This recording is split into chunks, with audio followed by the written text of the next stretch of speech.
Texto aqui da palavra de Deus, que está no Evangelho de Marcos, capítulo 4, versículo 35 ao versículo 41. Evangelho de Marcos, capítulo 4, do 35 ao 41, que fala da passagem que Jesus acalma uma tempestade. E eu queria ler o texto com você, pedir para você acompanhar na sua casa. O texto diz assim: naquele dia, disse-lhe Jesus: passemos para a outra margem. E eles, despedindo a multidão, levaram assim como estavam, no barco, e outros barcos o seguiam. Ora, levantou-se grande temporal de vento, e as ondas se arremessavam contra o barco, de modo que o mesmo já estava a encher-se de água. E Jesus estava na popa, dormindo sobre o travesseiro. Eles o despertaram e lhe disseram: Mestre, não te importa que pereçamos? E ele, despertando, repreendeu o vento e disse ao mar: acalma-te e emudece. O vento se aquietou e fez-se grande bonança. Então lhes disse: por que sois assim tímidos? Como é que não tendes fé? E eles, possuídos de grande temor, diziam uns outros: quem é este que até o vento e o mar lhe obedecem? Já ministrei esse texto, sobre esse texto na palavra de Deus, mas eu queria, na realidade, tirar alguns princípios aqui desse texto. Estava conversando com a discípula hoje à tarde, e ela, conversando comigo, ela me trouxe à memória que nesse texto nós percebemos aqui três perguntas. Três perguntas feitas dos discípulos para Jesus, e de Jesus para com os discípulos, e depois os próprios discípulos perguntando a esmo: quem é este? Então nós estamos vivendo aí nesse momento de adversidade, nós estamos vivendo aí esse momento de epidemia, que veio através da China, depois para a Itália e tem chegado ao Brasil. Recebemos direção das autoridades constituídas, aprendemos a palavra que toda autoridade foi constituída pelo Senhor, e nós aprendemos que nós devemos obedecer essas autoridades. E as autoridades, tanto políticas como espirituais, nos deram uma orientação para que nós ficássemos em casa, para que nós pudéssemos ser agente de Deus, para que esse vírus não se espalhe dentro das nossas casas. Mas muito nessa hora, olhando para o texto, fala de fé. A igreja talvez seja as pessoas que mais falam de fé, e aqui eu não me refiro ao tempo, mas eu me refiro às pessoas, cada um de nós. Nós somos a igreja de Deus vivo. E às vezes nós falamos tanto de fé, mas num momento como esse, às vezes vem sentimentos para o nosso coração, vem medos, vem tristezas, vem angústias, vem tantas coisas visitando a nossa vida, visitando a nossa mente, visitando a nossa casa, a nossa família. E nesse texto a gente percebe que as pessoas aqui estavam andando com Jesus. Os discípulos de Jesus estavam andando com ele há muito tempo já, caminhavam com ele, viam os seus milagres, participava diretamente com Deus. Por que eu estou falando isso? Porque às vezes nós falamos: se Deus estivesse do meu lado, que fisicamente seria diferente. Não seria, porque as pessoas aqui, os discípulos, estavam junto dele. Então a primeira pergunta que nós olhamos para esse texto que é feita, a pergunta está no final do versículo 38, diz assim: mestre, não te importa que pereçamos? O Senhor não está fazendo conta de nós?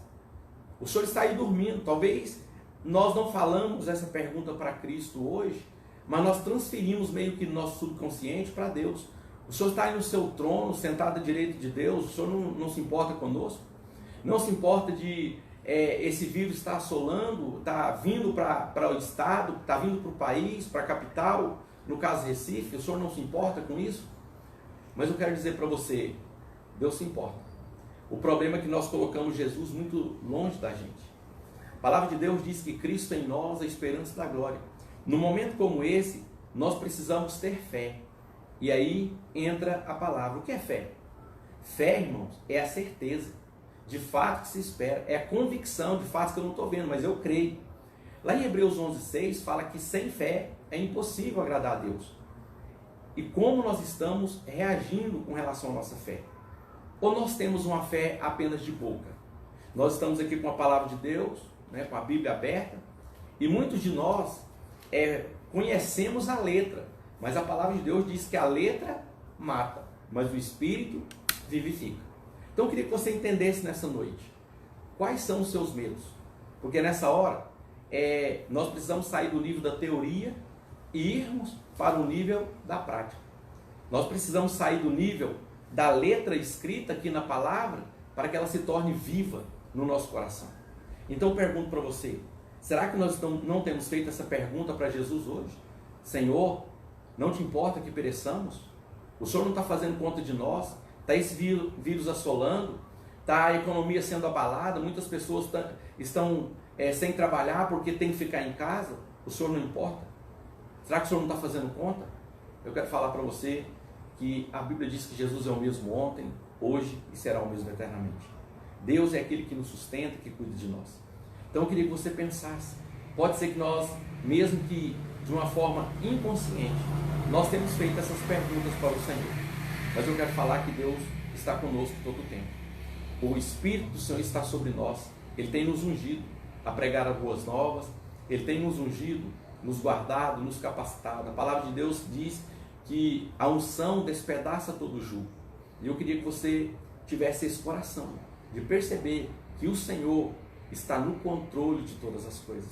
O Senhor controla todas as coisas. Quando as pessoas fazem uma pergunta dessa, mesmo que inconsciente para Deus, está dizendo assim, o Senhor se preocupa só contigo. O Senhor está no controle de todas as coisas. A Bíblia diz lá em Romanos 8:28, sabendo que todas as coisas cooperam para o bem daqueles que amam a Deus, daqueles que são chamados segundo o seu propósito. E eu queria que você entendesse isso. Eu sei que você ama a Deus. Eu sei que você está aí cultuando a Deus. Você está cultuando a Deus, servindo a Deus na sua casa, prestando culto a Deus na sua casa. E eu sei que você ama a Deus. Eu sei que a sua casa ama a Deus. Esses discípulos aqui também amavam a Deus. Também andavam com Deus. Iam para a igreja. Reuniam com Jesus. Viam seus milagres. Ouviam as suas orações. Mas mesmo assim, eles foram tomados de dúvidas, perguntas, que talvez colocassem em descrédito a pessoa e o caráter do nosso Deus. A segunda pergunta que nós olhamos aqui Jesus faz para eles: por que sois assim tímidos? Como é que não tendes fé? Então, voltando à primeira pergunta, gerou uma falta de fé aqui. Quando a gente abre a Bíblia em Hebreus 11:1, fala que fé é a certeza, é a convicção. Mas quando nós olhamos aqui, Jesus pergunta para eles: por que sois tímidos? Por que não tendes fé? Então, quando nós somos tímidos para crer em Deus, Jesus está falando que nós não temos fé. Como que está o nosso coração? Se nós pudéssemos medir a nossa fé, como ela estaria agora? Como ela estaria diante dessas circunstâncias agora? E eu queria perguntar para você, como que você está? Diante dessas situações que têm assolado o mundo e assolado a nação brasileira. Como está a sua fé? Porque fé, no papel, é uma coisa. Agora, fé é a certeza. Nós precisamos tirar da palavra e pôr no coração, e que do coração nós possamos viver essa fé que nós tanto falamos, que nós tanto administramos, que nós tanto pregamos. Isso não serve só para você, isso serve para mim também. Quando as autoridades espirituais nossos, o apóstolo Sinomar, o bispo Ronaldo, eles nos deram a direção de fecharmos a igreja, foi um impacto muito forte. Porque nós sabemos das responsabilidades financeiras que a igreja tem, nós sabemos que a igreja ela se reúne na quinta, no domingo, e nós ficamos meio que assustados, nós ficamos meio que temerosos. Então, eu não estou falando só para você, eu estou falando para nós. E às vezes nós temos que crer em algo que a gente não está vendo. A gente tem que crer mesmo não estando debaixo do nosso controle. E nós percebemos que o que é ansiedade? Ansiedade é você perder o controle.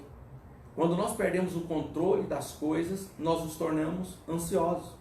Porque quando nós estamos controlando, você põe a sua confiança e a fé não em Deus, mas em você. E você deixa de crer no Deus que provê todas as coisas.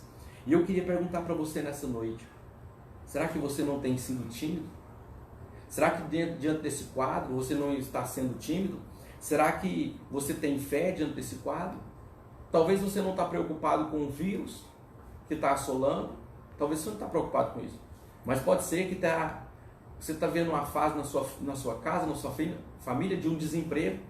Talvez de uma enfermidade, de uma notícia ruim. Eu não sei. Todos nós somos afetados. Pode ser que na área financeira você não se preocupe, como eu me preocupo. Não quero falar para você que eu estou certo, não estou. Mas eu quero dizer para você que eu sou alvejado muito nessa área, talvez porque eu não consegui ainda entregar nas mãos do Senhor de uma forma total, 100% na mão dele. Mas pode ser que na sua vida também tenha um controle e que você gostaria de ter. Eu pergunto para você, será que você não é tímido? Será que você tem realmente fé ou você tem um discurso de fé? A palavra de Deus fala que sem fé é impossível agradar a Deus. E eu quero falar da outra discípula. Assim, quem é este que até o vento e o mar lhe obedecem? Eu quero falar para você quem é este. Nessa passagem aqui a gente vê os discípulos que andavam com Jesus todo o tempo, colocando em xeque a pessoa de Jesus. Talvez eu e você andamos com Cristo tem tanto tempo. No meu caso, mais de 20 anos. Mas ainda assim, todos os dias, nós às vezes nos perguntamos, quem é este que até o mar e o vento lhe obedecem? Eu quero falar para você que esse é o que diz lá em Hebreus. Jesus é o mesmo ontem, Jesus é o mesmo hoje e Jesus é o mesmo eternamente. Esse é a raiz de Davi. Esse é o leão da tribo de Judá. Esse é o Filho de Deus que se fez cordeiro de Deus para morrer na cruz, no meu e no seu lugar. Este é aquele que vem reger a terra e o mundo com cetro de ferro. Esse é o Rei dos Reis, o Senhor dos Senhores. Esse é aquele que fala, é aquele que vai fechar portas e as portas não se abrirão. Vai abrir portas e as portas não fecharão. Esse é Jesus. Esse é o meu Senhor. Esse é o nosso Senhor. Então eu queria, depois de colocar esse texto para você, declarar esse texto na sua vida, eu queria falar para você de algumas coisas. Num momento como esse, nós precisamos de ter fé. E o que é fé? Certeza de coisas que se espera, mas não se vê. Nós olhamos para a vida de Moisés, diante do Mar Vermelho. Eu quero falar para você que aquele faraó com seus cavalarianos, seus cavaleiros, seguindo o povo de Deus, foi meio que encurralado. À direita uma montanha muito alta, à esquerda também, o inimigo atrás e na frente o mar. Quando nós olhamos a palavra de Deus hoje, nós percebemos que é fácil. A gente está escrito aí, mas eu quero dizer para você que para Moisés não tinha isso. Para Moisés não existia essa questão. Era algo que nunca ninguém tinha dito a respeito disso. Quero lembrar vocês também que esse povo que estava perseguindo o povo de Deus, eles estavam com a faca nos dentes, eles estavam com sangue nos olhos. Sabe por quê? Porque eles queriam matar o povo. Eu quero lembrar você que esse povo havia perdido os seus filhos primogênitos naqueles dias. Eles estavam enraivecidos, furiosos. Eles estavam querendo matar tudo e todos. E a palavra de Deus fala que Moisés, ele vai ter uma palavra de clamor a Deus. E quando ele vai clamar a Deus, sabe o que acontece? Deus fala para ele, olha, não clame a mim, ordena ao povo que marche. E quando nós olhamos para a palavra de Deus, o que é que nós entendemos? Que Deus fez como no ensino e hoje foi rápido e tudo aconteceu. Mas quando você lê com calma a palavra de Deus, as escrituras falam que soprou um vento oriental toda aquela noite. Um vento foi sendo soprado toda aquela noite. Sabe o que é esse vento? O vento é o Espírito Santo de Deus. O vento sopra onde quer. E eu quero dizer para você, o vento está sobre nós. O caos daquela época era o faraó. O caos dessa época é esse vírus, essas assolações que tem atingido, é aquilo que tem aperreado a sua vida, a sua alma, o seu coração. Talvez Deus está falando para você, ei, não clama a mim, ordena ao povo que marche. E eu quero falar para você nessa noite, tenha fé. Tenha fé. Jesus falou, se nós tivéssemos fé do tamanho de um grão de mostarda, nós diríamos para esse monte: sai daqui, ergue-te e lança-te no mar, e assim sucederia. Mas eu pergunto a você, qual é o tamanho da nossa fé? Então Moisés ali, ele teve a paciência de ordenar o povo para marchar diante daquele mar. Mas a palavra de Deus diz que esse vento soprou toda a noite, não foi rápido. Toda a noite, imagina a agonia daquele povo, meio que encurralado, o inimigo atrás. A palavra de Deus fala que a coluna de fogo, de nuvem de fogo que ia sobre eles à noite, e na forma de uma nuvem durante o dia. A palavra de Deus fala que ela estava à frente, mas quando Moisés ele decide obedecer a Deus, a palavra de Deus fala que a coluna de fogo que estava à frente passa para trás do povo de Deus. E ela continuava clareando ao povo de Deus, apesar das dificuldades, apesar de tudo aquilo que eles estavam vivendo. E por incrível que pareça, a mesma nuvem de fogo que clareava para o povo de Deus, ela trazia escuridão, ela trazia tragédia para o povo que estava perseguindo o povo de Deus. E aqui nós estamos falando de pessoas, nós estamos falando de uma bactéria, de um vírus que tem assolado o mundo, microscópico, mas que tem levado pessoas, que tem ceifado a vida das pessoas. Eu quero falar para você que maior é o que está em nós do que aquele que habita no mundo. Então tenha fé, creia que Deus, Ele é todo poderoso, que Deus é suficiente para guardar a minha vida, a sua vida, para guardar todo o seu povo, para guardar toda a nação. Então tenha fé. Fé não de discurso, mas fé de prática. Fé de crer, fé de vivê-la. Não apenas discursá-la, mas vivê-la. Segunda coisa que nós precisamos nesses dias é coragem. Coragem para obedecer. Eu tenho aprendido nesses dias que é melhor obedecer do que sacrificar. E às vezes nós somos tendenciosos a desobedecer. E coragem não é ausência de medo. Coragem é vencer os seus medos. Quando nós olhamos para a vida de Josué, lá em Josué 1:8 fala que Deus fala para ele: não tenha medo, tenha coragem, seja homem. Não te mandei eu, seja forte, seja corajoso. Ele estava dizendo: vai ter momentos na sua vida, Josué, que você vai ficar com medo. Vai ter momentos na sua vida que você vai ficar tremendo de medo. Talvez não por fora, mas por dentro. E eu quero dizer para você, Deus, como eu disse para você o texto, é o mesmo ontem, hoje e é o mesmo eternamente. Deus está aqui. E o mesmo Deus que falou para Josué, Ele fala para mim e para você nesses dias.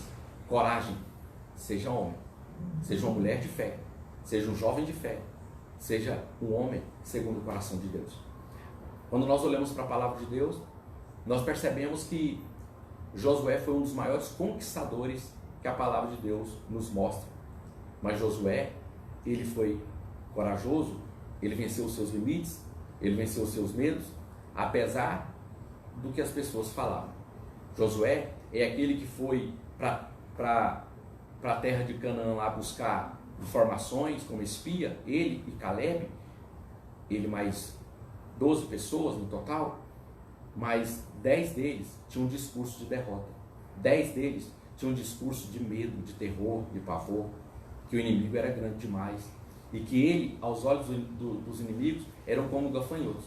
Talvez você está se vendo assim hoje, diante desse vírus que tem assolado aí a nação, tem assolado o mundo, tem trazido temor, tem trazido desconforto para toda a sociedade. Tenha coragem, tenha coragem. Assim como Josué foi o conquistador, a palavra de Deus fala que nós somos mais que vencedores em Cristo Jesus. Como, pastor, que eu tenho essa coragem? Coragem de obedecer, coragem de fazer aquilo que as pessoas, as autoridades que entendem um pouco mais do que nós, estão nos orientando para fazer. Coragem para ficar em casa, coragem para não sair se não for algo necessário, coragem. Talvez seja um tempo que Deus está separando para mim e para você, para a gente buscar a Deus pela palavra, para a gente buscar a Deus lendo um bom livro, para a gente buscar a Deus amando a nossa casa, amando a nossa família, para a gente buscar a Deus servindo a Ele e servindo as pessoas, principalmente os da nossa própria casa. A palavra de Deus lá diz em Timóteo que aquele que não cuida da sua casa é pior do que o descrente. Pode ser que nós estejamos recebendo de Deus uma oportunidade de cuidarmos da nossa casa, de cuidarmos da nossa família. Então eu quero dizer para você, Tenha coragem. Então a primeira coisa, fé. Segunda coisa, coragem. Tenha coragem. Coragem para vencer os medos, coragem para vencer as adversidades, coragem para vencer aquilo que se diz que às vezes é mentira, não é verdade, e coragem para vencer aquilo também que se diz que é verdade. Então eu queria que você entendesse isso. Cristo está aqui, o Senhor está aqui, e aonde o Senhor está, as trevas têm que sair.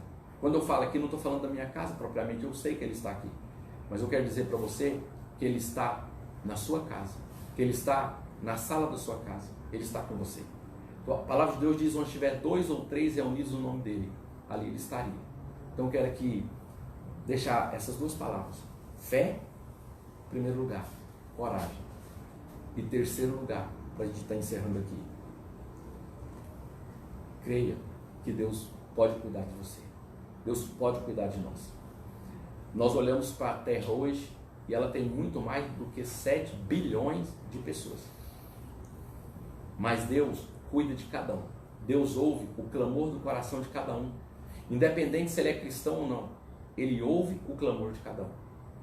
Então nós precisamos de entender o que está lá em Crônicas, 2 Crônicas 7, versículo 13, versículo 14. A gente gosta muito do versículo 14, mas às vezes a gente esquece do que está no 13.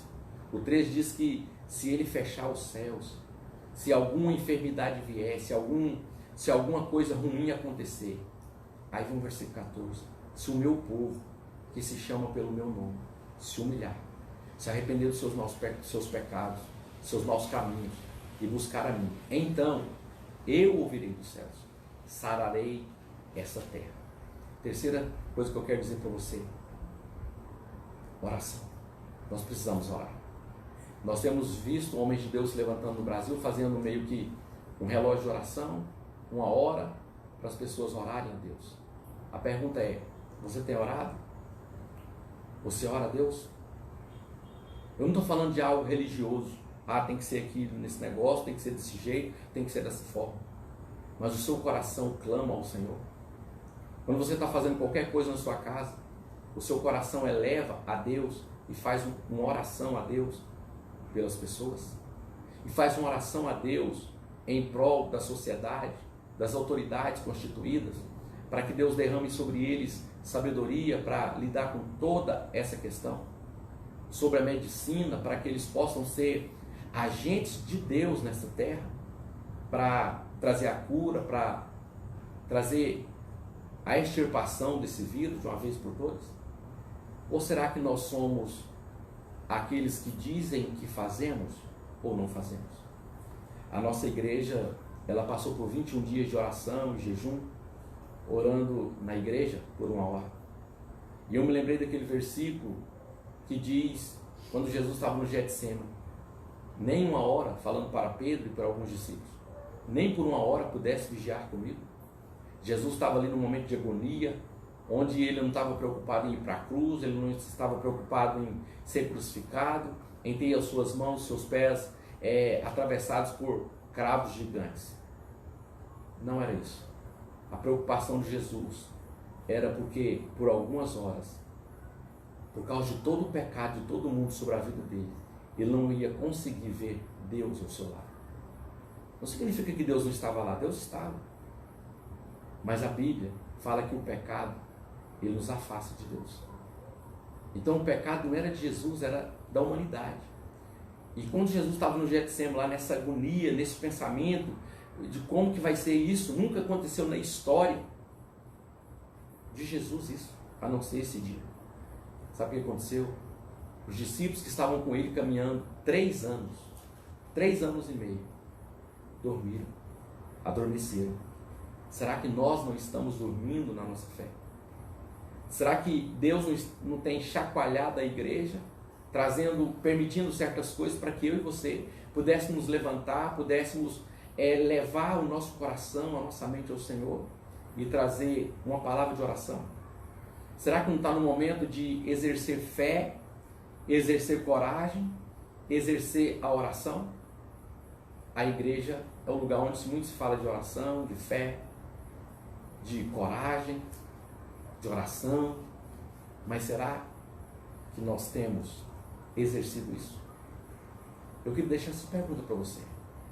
Será que, como diz o texto que eu falei aqui, será que nós não estamos repetindo a mesma pergunta de 2000 anos atrás? Senhor, não te importa que pereçamos? Será que nós, no meio da caminhada, nós já perdemos essa coragem que nós estamos falando aqui? Será que nós estamos repetindo as mesmas perguntas dos discípulos? Ou será que Jesus tem perguntado para mim e para você: por que sois assim tímidos? Homens e mulheres de pequena fé. Como é que não tens fé? Então, se você olhar calmamente para o texto, você vai perceber que Jesus está falando assim: quando você é tímido, você não tem fé. Quando eu sou tímido para as coisas de Deus, eu gosto de trazer exemplos. O que é timidez? Tem gente que é tímido para falar em público. Tem gente que é tímido para arrumar um namorado ou namorada. Tem gente que é tímido para pedir alguma coisa para alguém. E tem gente que é tímido porque não tem fé. Será que você não é tímido? A timidez nos afasta das coisas que nós queremos. Às vezes nós queremos pedir alguma coisa, mas nós temos medo e nós não vamos lá. O que é fé?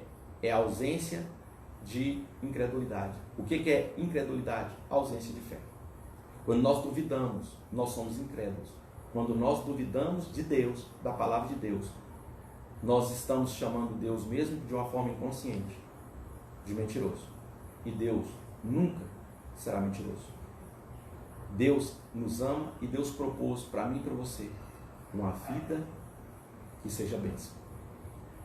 Quando você olha para o texto de Romanos 8:28, diz lá o texto: sabendo que todas as coisas cooperam para o bem daqueles que amam a Deus, daqueles que são chamados segundo o seu propósito. A gente tem a tendência, que quando nós lemos esse texto, que Deus vai nos guardar de todo mal. Não é isso que o texto diz. Quando você vai para o Evangelho de João, lá fala que o Evangelho de João fala que nós no mundo teríamos aflições, mas tende bom ânimo. Ele, o Senhor, venceu o mundo. Se eu e você estivermos com Jesus, nós vamos vencer todas as coisas, inclusive coronavírus, inclusive um desemprego, inclusive uma enfermidade. O texto lá está dizendo o seguinte, que no final das coisas, tudo que você viveu, quer coisas boas, quer ruins, colaboraram, contribuíram para que eu e você tivéssemos uma vida abundante, tivéssemos uma vida de excelência. Então eu queria que você pensasse nisso comigo. Eu queria que você levasse o seu coração ao Senhor. Eu queria que você entendesse que maior é aquele que habita no mundo. Nós não podemos ser como o faraó lá no Egito. Ore por mim também. Ore por mim também. Muitas vezes, numa hora como essa, a gente quer muita oração. Mas Deus está nos chamando para orar pelos outros. Deus está nos chamando para ser bênção para os outros. Más notícias, que é o que o mundo tem feito. Se você olhar na internet hoje, se você olhar na TV, nos jornais, o que tem dito lá? Coronavírus. De qualquer jornal de grande circulação em qualquer lugar, e os de pequena também, o que está estampado na primeira página? Coronavírus. Mas a palavra de Deus chama, a palavra no Novo Testamento é chamada de Evangelho. Evangelho é boas novas da salvação. Num momento como esse, nós deveríamos ser sábios para extrair da palavra de Deus tudo aquilo que já está escrito sobre essas coisas que estão acontecendo. No mundo tereis aflições. No mundo se levantará inimigos ferozes. Apocalipse fala de tantas coisas. Bestas feras. Hoje não tem bestas feras. Mas o que é um vírus desse se não é uma besta fera? O que é um vírus desse que mata pessoas em fração de dias se não é uma besta fera? Invisível a olho nu. É necessário ter microscópio para ver a ação maligna dessa besta fera.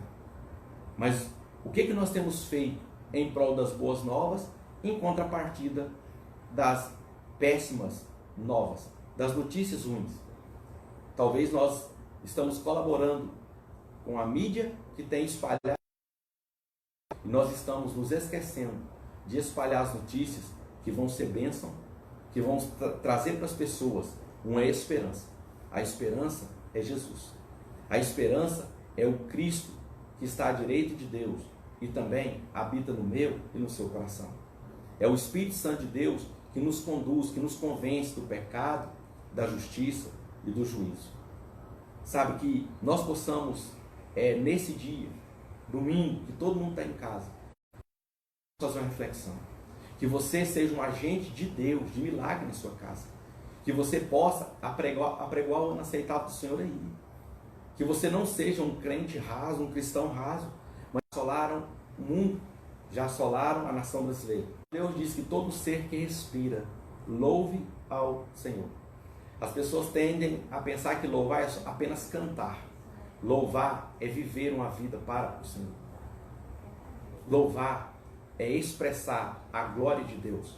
Louvar é espalhar as boas novas da salvação. Então aqui, nessa noite, eu quero falar para você de uma esperança. O nosso Deus é vivo. O nosso Deus é invisível. Assim como esse vírus aí, que é invisível a olho nu, mas ele afeta as pessoas. Ninguém está vendo ele aí, a não ser por microscópio. Mas ele está aí assolando o mundo. Eu quero falar para você que Jesus é maior do que todas as coisas. As pessoas às vezes questionam onde Deus está. Deus está no controle de todas as coisas. Deus não perde o controle de nada. Deus não é homem para que minta, nem filho do homem para que se arrependa. No mundo vai ter aflições, no mundo vai ter levantes, no mundo vai ter tantas coisas. Quando você olha para o povo hebreu lá no Egito, eles foram assolados. Aquele povo ali que mantinha o povo de Deus, o povo hebreu, um arrependimento mentiroso, claro. Deus ia lá e aniquilava aquela praga. Deus estava no controle naquela época. Deus está no controle hoje. Se você ler as 10 pragas do Egito, você vai ver que o povo ali foi todo atingido. Deus nos guarda como o menino dos olhos. Deus nos protegerá sempre, hoje, amanhã e todo sempre. Enquanto nós estivermos respirando, louvemos ao Senhor. Exaltemos, glorifiquemos ao Senhor. Declaramos a Ele a devida glória, devido ao seu nome. Então eu quero falar para você nessa noite. Tenha fé, tenha coragem, ore, creia que Deus pode fazer infinitamente mais de tudo aquilo que nós orarmos, do que nós pedirmos a Ele. Que Deus possa trazer sabedoria para nós. Eu estava falando com um discípulo aqui que não muda muito a forma de viver. Quando você olha para o mundo daquela época, eu imagino que tinha muitas mulheres hebreias, por exemplo, que trabalhavam na casa daqueles egípcios lá. Talvez elas ficavam entristecidas porque pode ser que algumas egípcias daquela eram boas patroas. E quando a enfermidade ou aquela praga assolava ali, pode ser que... Talvez quando perderam os primogênitos, talvez o povo hebreu fala, por quê? Eu quero falar para você que Deus é justo. Nós temos a tendência de emprestar os nossos ouvidos a toda a mídia que está por aí. E as pessoas dizem assim, Deus é amor. Deus é amor. E isso é uma verdade. Mas eu quero dizer para você também que Deus é amor, mas Ele é um Deus que a mesma Bíblia que fala que é amor, diz também que Ele é fogo consumidor. E diz também que Ele é justo. Quando você olha lá, as pessoas gostam muito de olhar e pensar assim, poxa, o povo egípcio teve o seu primogênito todos mortos naquela praga. Só que eu quero lembrar você, a gente esquece, lá no capítulo 2 de Êxodo, que os filhos dos hebreus que nasciam quando eram do sexo masculino, eles eram mortos. Porque Faraó não queria que o povo se multiplicasse. E eles eram assassinados por ordem daquele homem maquiavélico, daquele homem mau. E lá na frente, o que aconteceu alguns anos depois com a morte dos primogênitos dos egípcios, é que a fatura chegou. Eles passaram o cartão lá atrás e a fatura chegou. E quando a fatura chega, não sei você, assim como eu, você abre lá o envelope da fatura E sabe o que acontece? Você vê o valor da fatura, você cai na cadeira e você fala misericórdia. Sabe por quê? Você não se preparou. Às vezes nós semeamos. A Bíblia diz, de Deus não se zomba. Tudo que o homem semear, o homem ceifará. Tudo que nós plantarmos, nós vamos colher. A sociedade tem plantado muitas coisas. Descrença de Deus, falado contra a fé, agredido a pessoa de Deus, agredido o Filho de Deus, agredido o Espírito Santo de Deus. Jesus diz assim, todo pecado é perdoado, todos os pecados. Mas tem um que não será, a blasfêmia contra o Espírito Santo de Deus. A palavra de Deus diz que o Espírito Santo convencerá o homem do pecado, da justiça e do juízo. No entanto, tem muitas pessoas blasfemando contra o Espírito Santo de Deus. Seja de uma forma consciente ou não. E eu queria que você entendesse isso. Eu queria que você entendesse que nós estamos aqui para servir a Deus. Nós estamos aqui não para ser um fantoche. Deus quer nos usar de uma forma extraordinária. Deus quer usar você. Deus quer usar a sua casa. Deus quer usar a sua família. Através de você, Deus quer alcançar outras pessoas.